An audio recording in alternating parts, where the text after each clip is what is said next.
Hello all, welcome to this session. In this session, I am going to explain and practically demonstrate if-else statement in Java.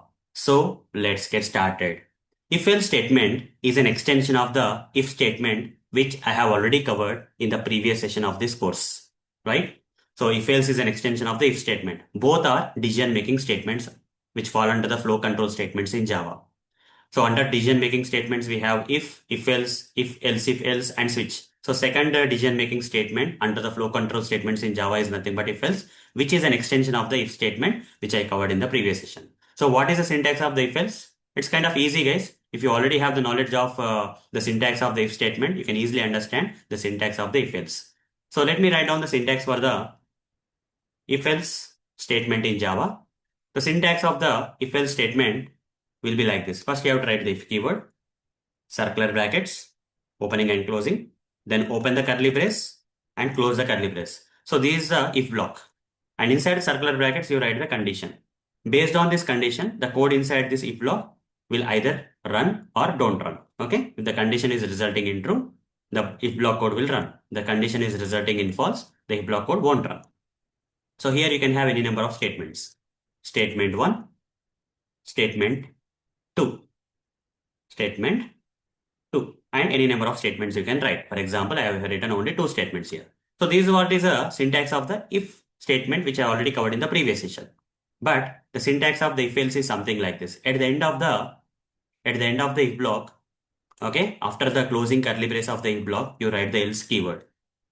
So now we are going to start the else block using the opening curly brace. Now we are going to close the else block using the closing curly brace. And here inside this else block, you can have any number of statements again. For example, I'll write statement 1, statement 2, just for example. Okay. Here in this if else statement in Java, we have two blocks. One is if block, other one is else block. If the condition is true, the code inside the if block will run. The code inside the else block won't run. If the condition is false, the code inside the if block won't run. The code inside the else block will run.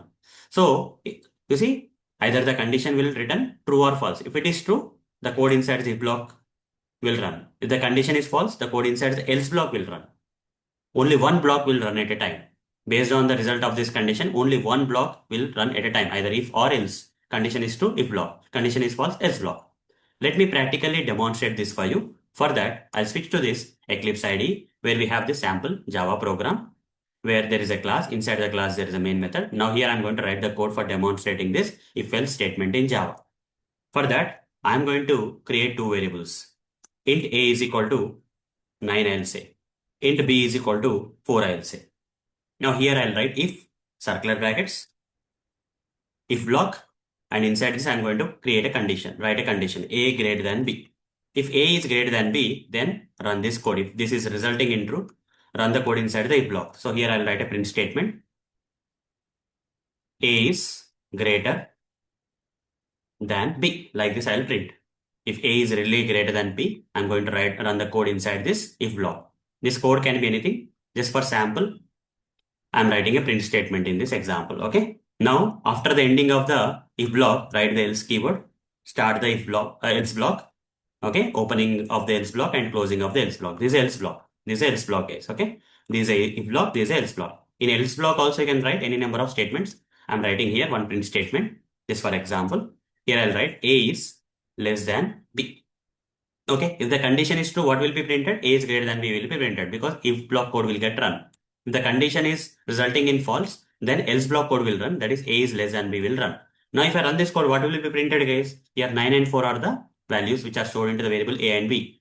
So 9 greater than 4, true or false? True. So a is greater than b should be printed. Only one block will run. If the condition is true, only if block will run. A is greater than b. Else block didn't run. Now if I give 1 here, what will happen? 9 is greater than 14 is false. The condition is resulting in false. So else block will run. So a is less than b will be printed this time. A is less than b will be printed. So hope guys you understood how to use if-else statements in Java. So that's all for this session. See you in the next session. Thank you. Bye bye.